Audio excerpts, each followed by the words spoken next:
Good evening and welcome. I'm John Bishop, the executive principal at the Mayfield School District, and I hope that you find this evening's teacher presentations to be very informative. With that in mind, if you have any questions about the curriculum, the content being covered in the courses that are being taught, and any expectations for your child, I encourage you to reach out to the teachers directly. Although we can't be here in person due to the pandemic, it's important to me that we take the time to open our buildings and our classroom to the families and the caregivers that we serve. At approximately 6 p.m. this evening, we'll post teacher videos, PowerPoint presentations, and recorded Google Meets to our school website. These videos, presentations, and recordings can be accessed this evening or at a time that is convenient for you and your schedule. The purpose is simple: connect parents and caregivers to our classroom and our teachers. Our teachers will introduce themselves, explain the courses that they teach, provide a brief overview of classroom expectations, and include contact information in case you have any questions. Feel free to reach out to them now or in the future if you have any questions or concerns about your child's progress. I'd like to thank you in advance for taking the time to engage with us. And now I'll share my screen and offer you a little bit more information about the upcoming school year.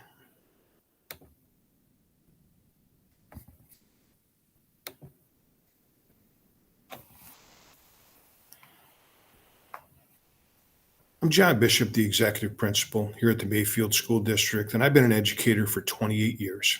I spent 14 years as a special education teacher at the elementary and high school level. I've also spent 14 years serving as a building and district level administrator, and that includes being an athletic director for a suburban council school. This is my family. My wife and I have been married for over 30 years, and we have two college-aged children. In my free time, I like to referee high school soccer games with the Eastern Boys Association of Soccer Officials of America. And we like to travel together and spend family time together, take long walks with our dog named Aspen. We have some classroom and school-wide norms that I'd like to review. The big ones that come to my desk an awful lot come when we have issues with attendance and students attending school regularly, or at times cutting classes. That includes tardiness and being on time or to school or their classes. The dress code is something that I will talk more about in just a couple of minutes. And from time to time, we deal with behaviors that are considered bullying and harassing or disrespectful and disruptive to the general school environment. More about the dress code. In the coming days, we'll be addressing issues with the dress code, and our code of conduct specifies that the dress code and articles of clothing should be safe, appropriate, and not disrupt or interfere with the educational process. That being said, items of clothing should exclude vulgar, obscene, libacious language or images that denigrate others. Clothing should not promote or endorse the use of alcohol, tobacco, or illegal drugs, or encourage other illegal or violent activities. Students may wear hooded sweatshirts, but we ask that the hood portion of that garment not be worn in the indoor setting. That includes the classroom and the hallways. We also recognize that extremely brief garments of clothing are inappropriate and may interfere to the educational process. So therefore, tube tops, net tops, halter tops, spaghetti straps, and other garments with plunging necklines should not be worn in school. Under no circumstance should students have skin exposed between the upper and the lower garments. So again, the dress code, student dress, should be safe, appropriate, and not disrupt or interfere with the educational process. The school day starts at 8 a.m. and concludes at 2:19 when our buses depart. Ninth period is reserved for after-school help and/or teacher and school detention. We ask at this point in time, because there are no after-school buses, that parents self-transport when their children need after-school help and/or are assigned to a teacher or school detention.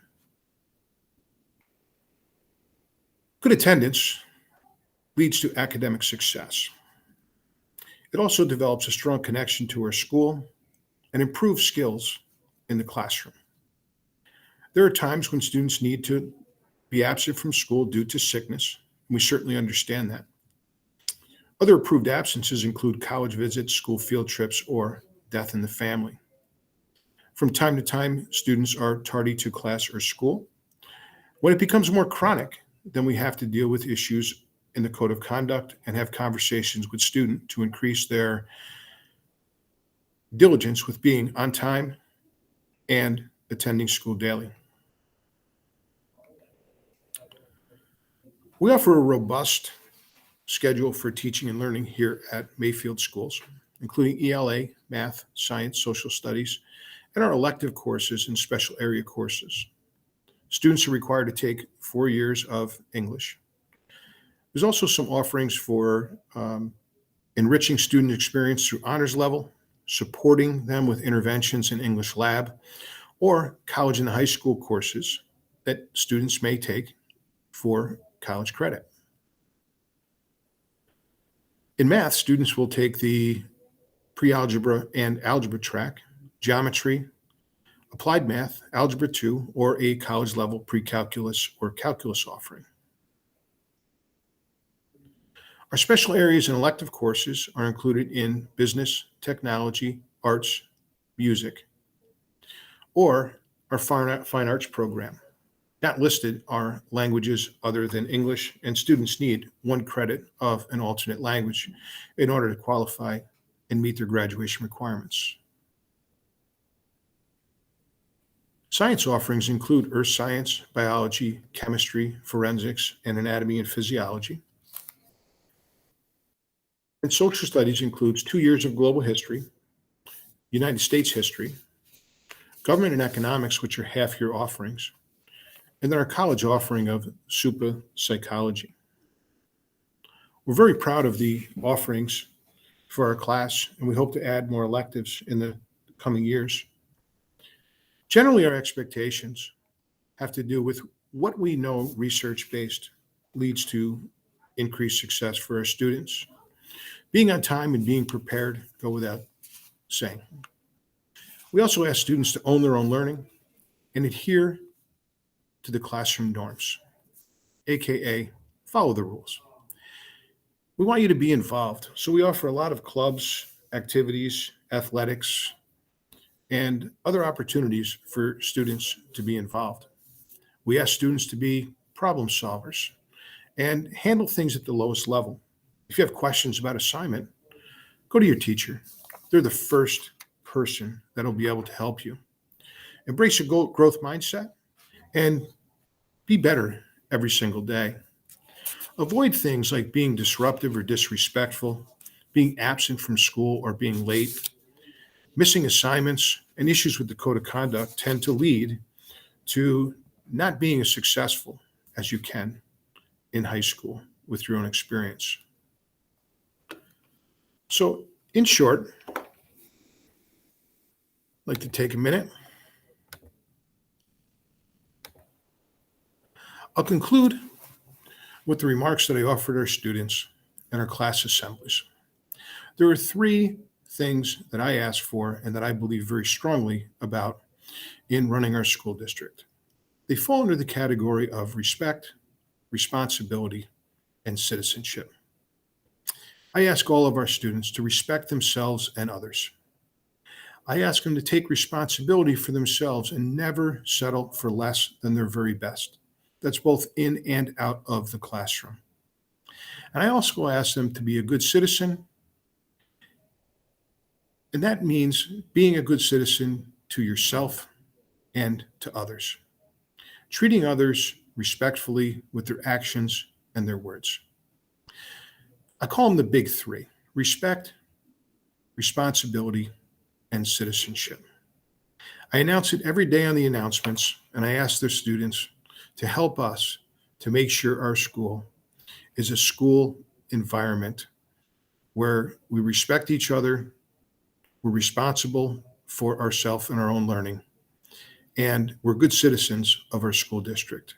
And those make Mayfield a great school community. I'd like to thank you for your time this evening, and I sure do hope that you enjoy the teacher presentations. Good night.